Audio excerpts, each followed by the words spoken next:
주여, 사람이 사는 것이 이에 있고 내 심령의 생명도 온전히 거기 있사오니 원컨대 나를 치료하시며 나를 살려 주옵소서. 보옵소서. 내게 큰 고통을 더하신 것은 내게 평안을 주려 하심이라. 주께서 나의 영혼을 사랑하사 멸망의 구덩이에서 건지셨고 나의 모든 죄는 주의 등 뒤에 던지셨나이다. 음부가 주께 살해하지 못하며 사망이 주를 찬양하지 못하며 구덩이에 들어간 자가 주의 신실을 바라지 못하되 오직 산자 곧 산자는 오늘날 내가 하는 것과 같이 주께 감사하며 주의 신실을 아버지가 그의 자녀에게 알게 하리이다. 아멘. 하나님 아버지, 앞선 기도와 찬송에 흠량하심을 감사합니다. 응답하여 주심을 믿고 다시 한번 말씀 앞에 고개를 숙였사오니 전하는 자 받는 자 모두에게 동일한 은혜를 허락하여 주옵소서. 예수님 이름으로 기도하옵나이다. 아멘. 사람은 살아가면서 좋은 일과 고통스럽고 힘든 일 겪게 됩니다. 좋은 일, 기쁜 일 만날 때는 마음이 가볍지만 힘들고 어려운 일 만날 때는 마음이 무겁고 잠도 오지 않고 또 어려운 고통 가운데 빠지게 됩니다. 성경에 보면 모든 성경의 사람들도 마찬가지였습니다. 그래서 우리 말에 호사다마라는 말이 있지 않습니까? 좋은 일 다음에 꼭 찾아오는 것이 불편한 일이 있다는 것입니다. 오늘 본문 말씀에도 마찬가지입니다. 이사야 시대 때의 히스기야 왕은 신앙개혁 그리고 종교신앙 훈련 부흥에 앞장선 13대 남유다의 왕이었습니다. 수요일마다 남유다의 왕들을 보면서 부흥이라는 주제로 말씀을 나눌 때에 이 히스기야 왕의 업적이나 또 그의 신앙은 한 주에 설교하기가 참 어려운 부분이었습니다. 선지자 이사야가 본 히스기야는 어떤 왕이었는가 라는 부분을 오늘 38장 말씀을 통해서 함께 살펴보기를 원하는데요.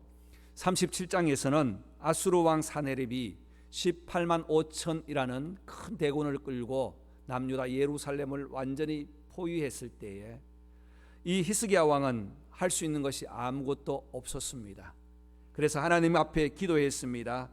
간절히 기도했더니 여호와의 사자가 적진에 들어가서 모든 전열을 다 혼란시켜버리고 아침에 나가보니 송장뿐이었더라. 산헤립은 도망하여서 자기 부하에게 결국은 죽게 됩니다. 그 말씀이 이사야 37장으로 끝을 맺습니다. 38장 1절에서는 그때에 히스기야가 병들어 죽게 되니 그때에 좋은 일, 승리의 일, 기쁨의 일, 백성들에게 칭송을 받을 일이 있을 때에 병들어 죽게 되니 라는 것입니다.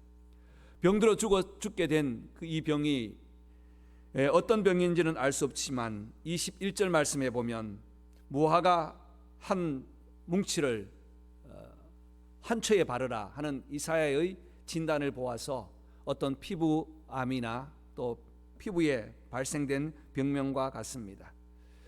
이사야에게 먼저 찾아갔습니다. 왕으로서 나라를 통치할 때에 좋은 선견자, 선지자가 있었기 때문에 늘 함께 고민하고 함께 나누었습니다. 그때 이사야의 반응이 평소와는 달랐습니다. 너는 살지 못하니 너의 집에 유언을 하고 죽음을 맞을 준비를 하라 하는 이사야의 메시지가 그에게 들렸습니다. 이사야를 찾아갔을 때는 어떻게든 이 병을 낫게 해줄 것이고 기도해 줄 것이라는 기대를 하지 않았겠습니까? 그러나 이사야는 여호와께서 말씀하시기를 이라고 확실한 응답으로 그에게 말을 했습니다. 왕은 얼마나 당황스러웠겠습니까? 얼마나 큰 상처를 받았겠습니까?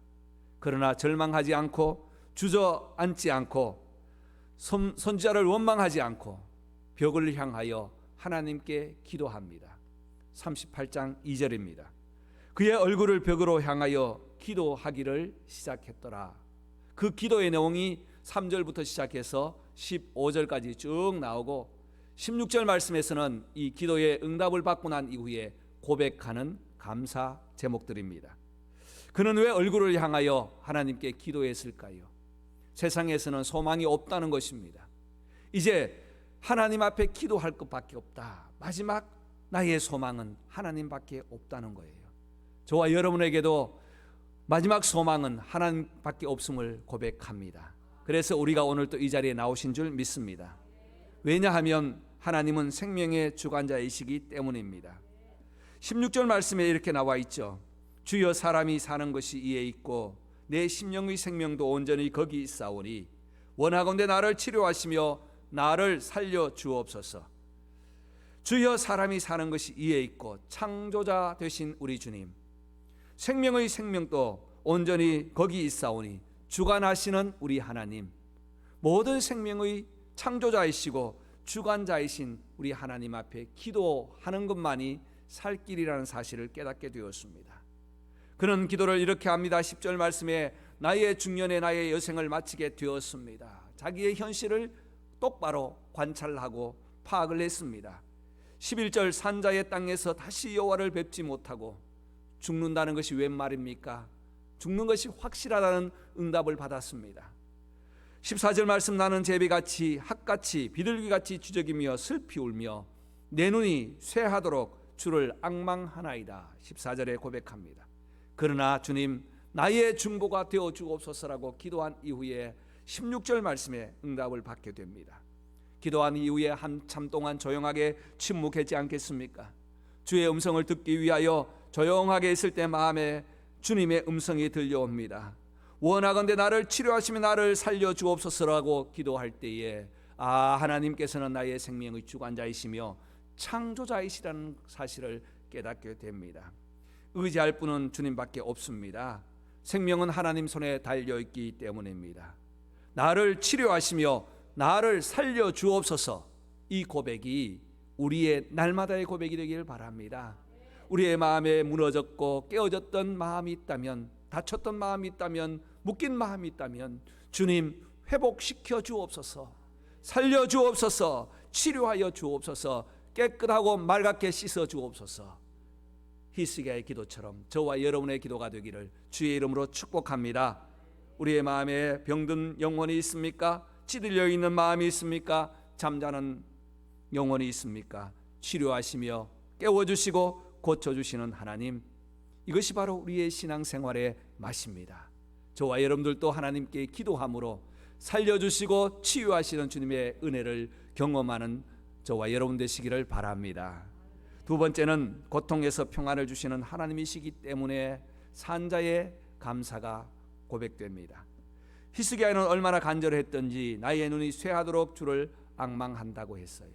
주님 도와주십시오, 중보가 되어주십시오라고 기도한 이후에 15절에 내 영혼의 고통을 인하여 내가 종신토록 가끈히 살겠습니다. 가끈이라는 말을 보니까 조심해서 흔들리지 않고 곧게 서서 살겠습니다. 살게 하옵소서라고 기도합니다. 사람이 어려움을 당하면 방향을 잃어버립니다.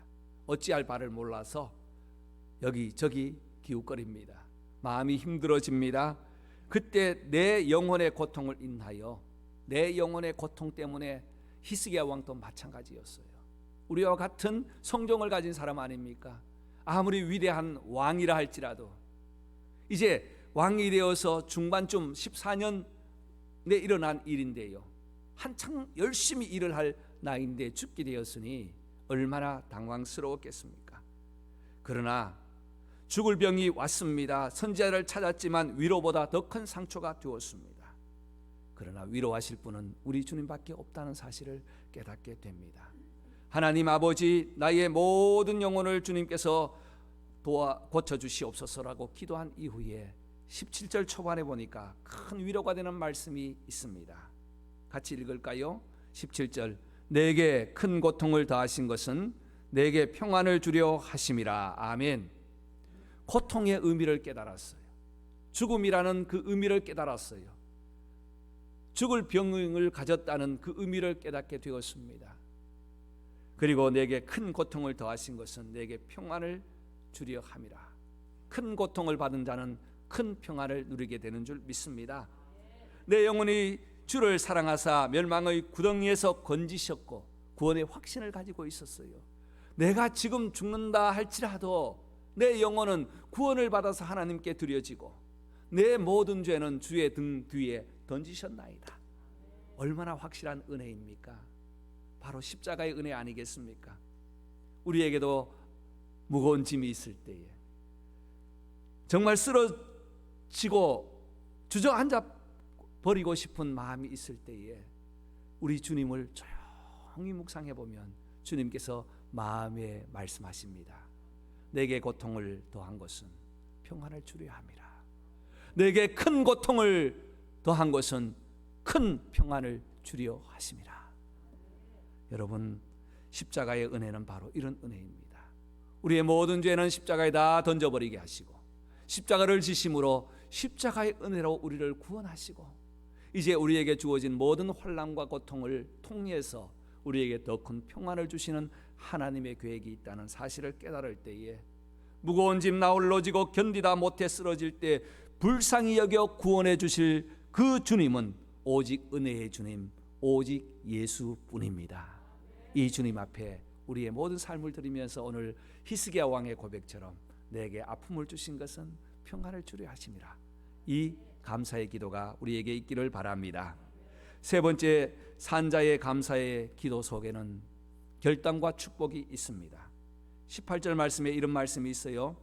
음부가 주께 살해하지 못하며 사망이 주를 찬양하지 못하며 구덩이에 들어간 자가 주의 신실을 보지 못하되, 19절, 오직 산자 곧 산자는 내가 하는 것과 같이 주께 감사하며 주의 신실을 아버지가 그의 자녀에게 알게 하리이다. 확실한 대조입니다. 죽은 자와 산자입니다. 그래서 오늘 설교 제목을 산자의 감사라고 접어 보았습니다. 음부 사망 구덩이에 던진 자, 모두 소망이 없는 자들입니다. 하나님을 알지 못하는 자들입니다. 주께 살해하지 못하며, 이 살해라는 말은 감사라는 말이거든요. 주께 감사하지 못하며 사망이 주를 찬양도 못하고 구덩이에 들어간 자는 주의 신실함을 맛보지 못합니다. 왜냐하면 영혼이 떨어져 있기 때문에. 그런데 산자는 이 육체적인 생물학적인 삶이 아니라 영혼이 주님과 교제하고 영혼이 주님의 은혜를 받고 영혼이 주님의 공급함을 받아서 교제할 때에 그에게는 감사가 넘치고 또 신실한 주님의 그 하신 일을 아버지가 자녀에게 함같이 깨닫게 된다는 말씀입니다. 어떤 감사입니까? 이 히스기야 왕은 산자의 기도를 통해서 감사를 찾았어요. 벽을 향하여 기도하던 그가 이제는 세상을 바라볼 때 새로운 눈으로 바라보게 된 것입니다. 신실한 주님께서 오늘도 나의 기도를 들으시고 확실한 응답을 주신다 하는 확신을 가졌어요. 그리고 나서 이사야를 통해서 생명이 연장된다 하는 응답을 받게 되죠. 몇 년 동안? 15년 동안 히스기야 왕은 29년간 통치를 했습니다.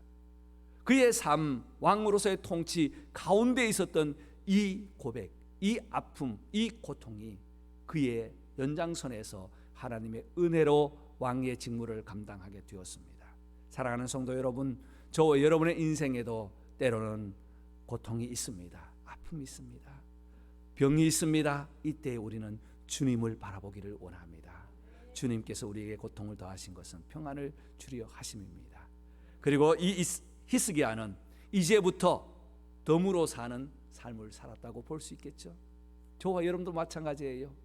아픔과 고통이 올 때에 주님 이것만 없게 해준다면 하고 주님께 약속한 적이 여러 차례 있었잖아요. 이제부터 오늘부터 우리는 주님 앞에 덤으로 산다 하는 인생의 마음을 가지고 남은 생에 주를 위해서 감사하는 신실한 산자의 고백이 되시기를 주의 이름으로 축복합니다. 기도하겠습니다.